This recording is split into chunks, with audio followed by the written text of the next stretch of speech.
Mr. Speaker, I want to thank you for having the opportunity to stand and speak on the amendment to Bill 75, an act to amend the Mining Act.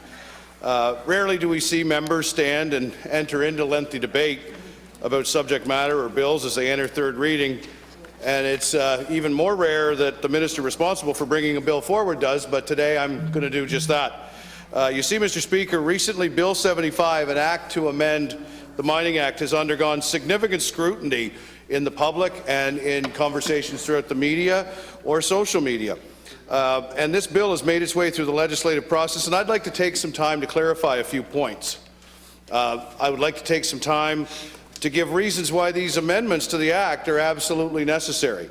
Over the last couple of weeks, there have been stories in the media that have portrayed this bill as one that gives mining companies the ability to come on private land without the landowner's permission to conduct large-scale mining operations. Or at least that's what my inbox has indicated, and I've heard that from several of my colleagues, and that is simply, quite simply not true. Under the existing legislation, mining companies or prospectors with a claim on any land, public or private, have always had that ability. I want to be sure that you've heard that. They have always had the ability to go on land that they had a claim to. This bill does not grant that authority. It already exists. But as the member opposite said as he was speaking before introducing the amendment, there were obtuse or unclear guidelines or unclear at all about what kind of activity could take place when a mining company did access land. So in the absence of that clarity, disputes could easily arise. And it's important to understand that this bill does not overturn any mining commissioner decision. It does not work in retro, and it works in a forward moving state. And under the current legislation, when those disputes do arise, there is a mechanism to dispute those issues, and that is the Mining Commission. Now, Commissioner, as I just indicated, with a lack of clarity around what activity can take place on private land, the Commissioner is in a position to make a decision that is ultimately subjective and arbitrary in the absence of clearly understood and mutual agreeable activities that can be conducted. And that's what this legislation actually seeks to correct, to bring clarity. This bill is meant to bring that clarity to the decision-making process so that we can take comfort in the fact that the Commissioner has an objective framework with which they can make decisions and resolve disputes. So let's look at what those guidelines will be. To do that, we must first look at what they are not. This legislation will not allow large-scale mining operations with heavy equipment and machinery to operate on private land without agreement from the landowner. Quite the opposite, actually. The activity clearly defined will be limited to accessing the land with no machinery at all.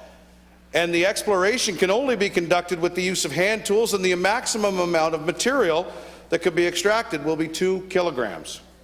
That's basically a milk jug size amount of material that is procured with essentially garden tools, Mr. Speaker.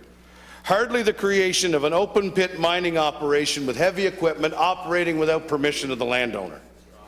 It's also important to note that in the event that there is minerals of interest under a piece of private property, the current legislation requires the mining company and the landowner to come to a mutual agreement in the process of extraction for landowner compensation. That will remain. That does not change. Now, when the member from Fredericton South raises a number of valid points during second debate of the reading of this bill, and I very much appreciated his perspective, and as we share the goal of ensuring that landowners have a clear and easy-to-understand process to take their rights as landowners into consideration. I do, however, take issue with his approach and the logic behind his opposition to the bill and the suggested amendment that was recently tabled. The member used a specific example of a situation where a landowner took issue with a mining company and had a decision rendered in their favour by the mining commissioner. Now, I won't speak to the specifics of any particular file. However, the member did, and he intimated that this legislation was in response to that file and in an effort to stymie landowners' rights in the process of disputes when they arise. That is absolutely incorrect. Every decision made by the Commissioner under the current legislation is absent of absolutes for the Commissioner to make decisions on, and this, or any case for that matter, the decision could easily favour a mining company over a landowner. So I asked the member opposite what his reaction would have been if the situation he uses as an example had been decided in the favor of the mining company, and not the landowner. Would he be demanding that we act then and put clarity into the act? Would he be outraged at legislation that is so absent of guidelines where these decisions are being made? I'm not sure, but I guess that he would. And that's why I'm asking all members of the House to look beyond the specifics of any given case. That's why I'm asking all members of the House to look beyond the inaccurate portrayal of this bill to this point. And that's why I'm asking all members of the House to see Bill 75 for what it actually is. What it actually is a bill that's meant to bring clarity to a sector in New Brunswick where mining companies and landowners find themselves in dispute.